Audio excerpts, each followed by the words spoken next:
Most guys think the answer is to count streaks, right? Day 7, day 30, day 60, day 90. But here's the truth: streaks are one of the biggest reasons you're still stuck. They give you false hope, false confidence, and when you relapse, they crush you harder than the addiction itself. I know this because I went through years of that cycle. I've gone over 470 plus days on nofap cumulatively and even cured my corn induced ED. In today's video, we're going to break down the truth about streaks and exactly what you need to know to avoid the pitfalls like the 99%. Now, number one, streaks feed your ego, not your growth. Remember, right? All streaks are doing, it's the same reason why people like to say, what streak they're on, right? It's the same reason, because all it has to do with is ego. At the end of the day, it's not really a metric of success or how far you've come, because you're more focused, right, on the day count, right? You're so focused in terms of where this person is compared to where I am, right? It's almost a comparison, right? You feel proud of the number that you've solved, but a lot of times the actual problems, the actual things that you need to fix in your own life stay the exact same, right? So you get caught up in this game. You try to gamify where you're at instead of actually having long lasting change, right? And it really tricks you into thinking that the time, right, and in terms of the day count, that's supposed to equal some magic transformation. And we all know, and if you watch this, right, all it is it's a way to track progress, but a lot of times, right, people just use these numbers as a way to say, oh yeah, I'm here, I'm doing this well, I'm doing that well. And people use it as like a flex, right? And that's really not how you should think about it, right? Progress is really not about how many days has passed, right? It's about who you became in the process to get to that day number, right? So tell me what businesses you built. Tell me how much more money you're making over that period of time, right? Instead of just counting days and thinking something is magically gonna change. Now, number two, all or nothing mindset. Now, a lot of people look at this too, right? Where they're like, everything is all or nothing. I have to, be so focused, so locked in that nothing else matters. All that matters is I get to day 90, day 120, day 365. And you have this all or nothing mindset where one relapse happens and you feel like you've lost all progress, right? And that's super common, right? And ask anyone who's been on this journey. And the truth is, when that happens, right, and you lose that progress, you relapse, what happens? You feel terrible, right? You're like, man, I've lost all progress. This doesn't work. You just throw everything in the trash can, basically, at that point. And what happens? And you relapse multiple times, back to back, right? You feel like you lost it all instead of, okay, I've come this far. I went a long period of time. I'm doing better than I did last year. I'm doing better than I did in the past, right? You don't see it like that because you gamify things so much. And this makes the recovery way more emotional, right? Instead of being strategic or logical, all you're doing is letting your emotions sway you back and forth, right? And you just get thrown off of your pivot. Now, number three, hiding behind numbers, right? So you hit 90, right? But if you're still have insecurities, right? You're still dealing with social anxiety, you're distracted, you're lazy, you're not eating better, you haven't really improved your habits at all, then what happens, right?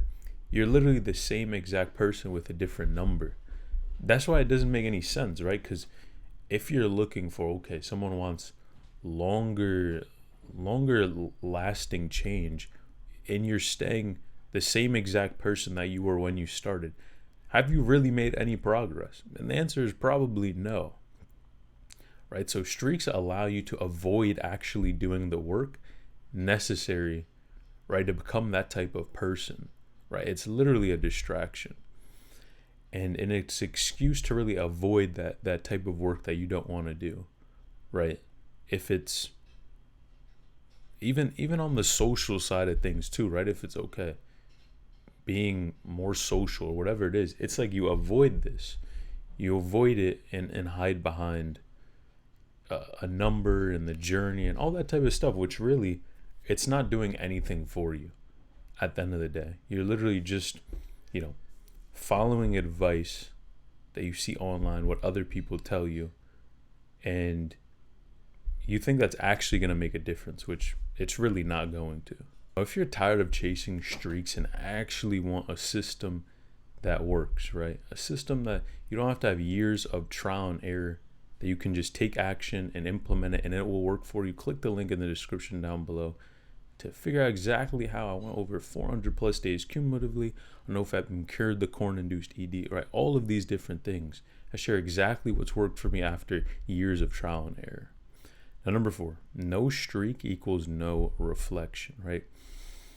Because a lot of times, right, you look at the number and it doesn't really tell you, right, why you're at this number, right? Because a lot of people, it's just trial and error in terms of guessing and trying to figure out what works instead of actually having a plan, right? So if you're not actually looking at, right, patterns that are happening, triggers that you're running into, right, all those things, then you're almost playing a guessing game to where eventually you're going to be back in the same position again, right? It's only a matter of time.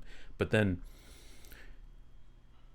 again, you're using that number to hide behind everything, right? And if you don't have any sort of reflection or strategy behind what you're doing, all you're doing is letting the days pass by you, and you're going to return back to square one. Especially with that type of mentality where you gamify it, it's only a matter of time. Now, number 5, relapses hit harder, right? So of course, because you have this mindset, every time you fail, it's so emotional, right? And it crushes you. You feel like a lesser version of yourself, and you even tie it to your identity, right? There's people that post things about 1,000 days, all of this type of stuff, right? I'm not saying there's any problem with it, but you have to remember why you started, right? And when you get into that, okay, someone's back to day 0, right? Even that phrase, right, makes it sound like you're nothing because you're at 0, right? And the shame can kind of go into a cycle, right? And basically that's why, sometimes people may get depressed or all those different things, because this is the view that they're taking, the lens that they're looking at. And instead of learning from the situation and their failure, they're punishing themselves, when a lot of it is just a mind game, right? You're playing mind games with yourself, and you're putting yourself in that lower position to where if you just took a step back, realized, okay, I can make progress. It's just I have to do things differently, take different actions. You could actually, and not focus on the numbers so much, you could actually make some long-lasting change. Number 6, real progress is lifestyle based. So like I talked about, right? If someone's improving their fitness, if someone's improving the amount of money they're making, right? If someone's maybe living a healthier lifestyle, right? You're eating better, or diet, all of these different things, that's real progress, right?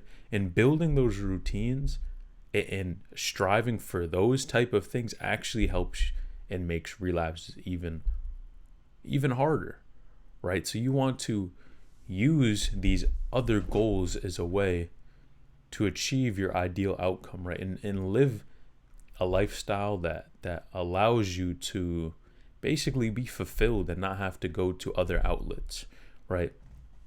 You could think about all the things that you talk about with optimizing health, right? Sleep, diet, workout.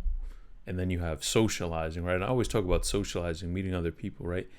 And making these real upgrades will actually change your mind and how you even see the world, so that, again, you don't always look for escapes and outlets, but you're building a life that's so exciting, so fascinating, that you really don't even need those extra things. Number 7, identity over days, right?